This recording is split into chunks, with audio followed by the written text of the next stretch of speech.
اپنے بھائی معتب کے ساتھ فتح مکہ کے دن بارگاہ رسالت میں حاضر ہو کر کے کلمہ پڑھ کے صحابی کے معزز کتاب سے مشرف ہو جاتے ہیں اور اسلام پر اٹل رہے، صحابیت پر اٹل رہے، دین کی خدمت کرتے کرتے وہ حالت اسلام میں اس دنیا سے چلے آئے۔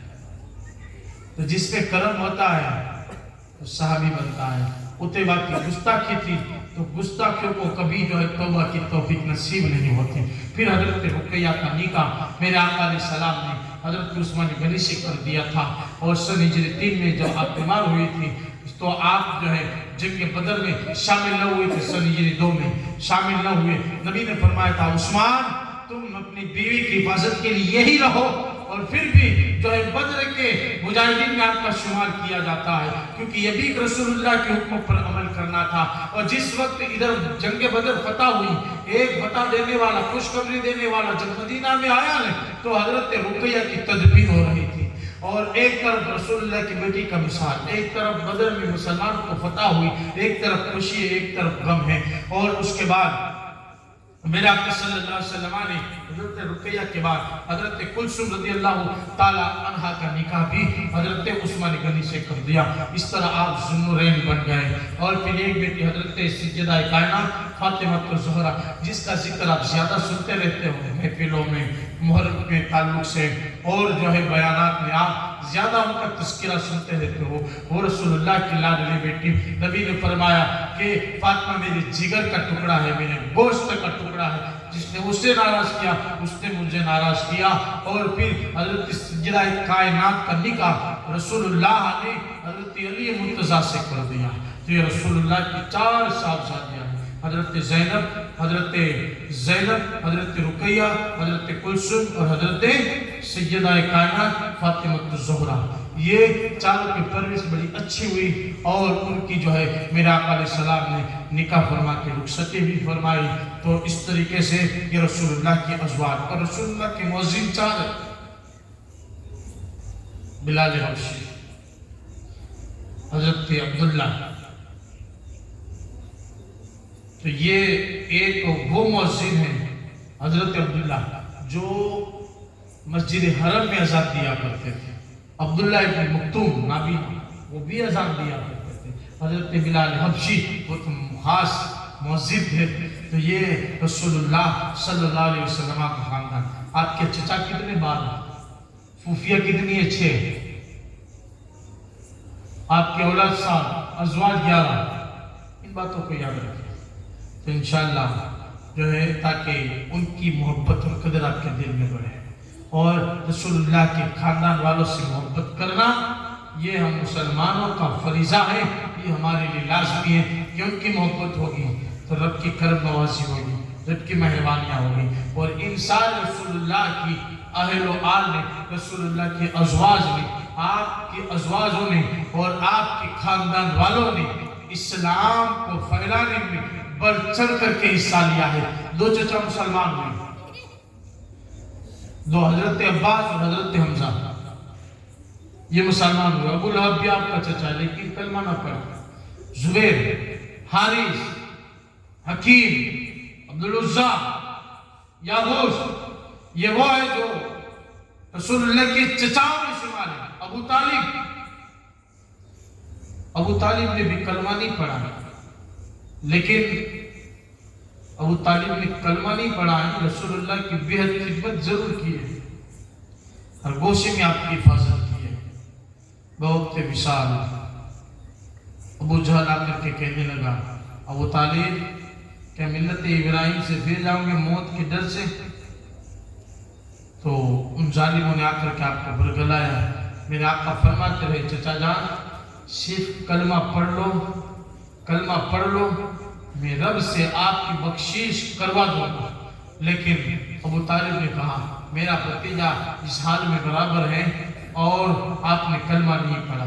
اور اعلیٰ حضرت اس پر رسالہ لکھا ہے پورا، ایمان ابو طالب پر پوری بحث علماء نے کی ہے کہ جہنم میں سب سے ہلکا عذاب ابو طالب پر ہوگا۔ ان کو رسول اللہ نے ادب سے یاد کیا، ہم بھی ادب سے یاد کریں گے، کیونکہ ان سے کوئی گستاخی نہیں، رسول اللہ کی بے حد محبت کی انہوں نے، لیکن ایک کلمہ نہیں پڑھا تو آپ ایمان نہیں لائے۔ ورنہ آپ نے رسول اللہ کی بہت خدمت کی ہے. کل کے تعلق سے شعیب ابی طالب کے تعلق سے میں کچھ وضاحت کروں گا کہ شعیب ابی طالب نے جو آپ کو محصور کیا تھا، ابی طالب نے بھی جو ساتھ دیا تھا، اور کچھ رسول اللہ صلی اللہ علیہ وسلم کی سیرت کے تعلق سے کچھ گوشے انشاءاللہ پھر میں آپ کے حوالے کروں گا. تب تک کے لیے اللہ کی بارگاہ میں دعا کریں. اللہ تبارک و تعالی ہم سب کو مصطفیٰ جان رحمت صلی اللہ علیہ وسلم، آپ کے خاندان، آپ کی جو ہے تمام قبیلہ والوں سے ہمیں محبت کی توفیق عطا فرمائے، اور رسول اعظم صلی اللہ علیہ وسلم کی میلاد کی برکت اللہ ہمیں نصیب فرمائے، اور رسول اللہ کی ذکر و اذکار کی محفلوں میں اللہ ہماری بخشش فرمائے، اور ہماری زندگی کو تابناک بنائے، اور ہماری عزت و ایمان جان مال کی حفاظت فرمائے. وما توفیق الا باللہ. استغفر اللہ ربی من کل ذنب واتوب الیہ برحمتک یا ارحم الراحمین. صلاۃ و سلام علیہ.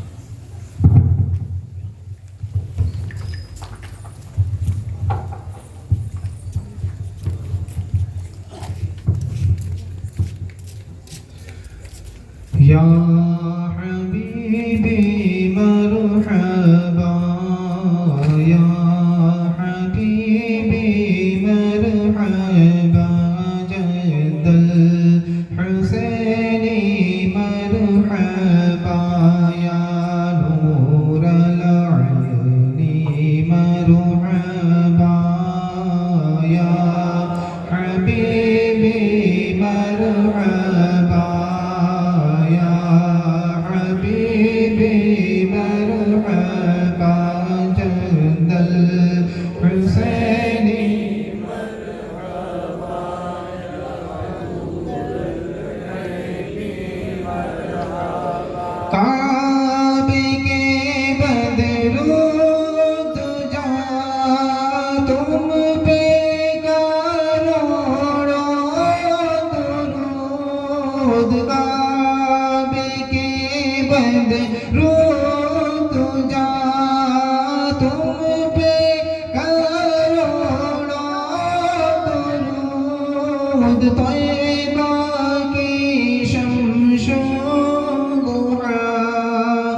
تم پہ کروڑوں درود یا حبیبی مرحبا یا حبیبی مرحبا جلد الحسینی مرحبا یا نور العین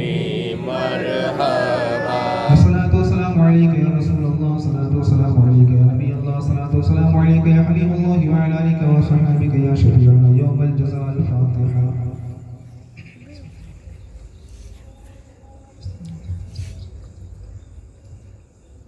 یا الہی رحم فرما مصطفیٰ کے واسطے یا رسول اللہ کرم کیجئے خدا کے واسطے مشکل حل کر شہید مشکل کشا کے واسطے کربلا رد شہید کربلا کے واسطے قادری کر قادری رکھ قادریوں میں اٹھا قدر عبد القادری قدرت نما کے واسطے میرے شبلی شیر حق دنیا کے کتوں سے بچا ایک کاروں عبد واحد بیریا کے واسطے ان اللہ وملائکتہ يصلون على النبي يا أيها الذين آمنوا صلوا عليه وسلموا تسليما اللهم صل على سيدنا محمد وعلى آله وبارك وسلم صلاة وسلام عليك يا رسول الله صلى الله عليه وسلم سبحان ربك رب العزة عما يصفون وسلام على المرسلين والحمد لله رب العالمين برحمتك يا أرحم الراحمين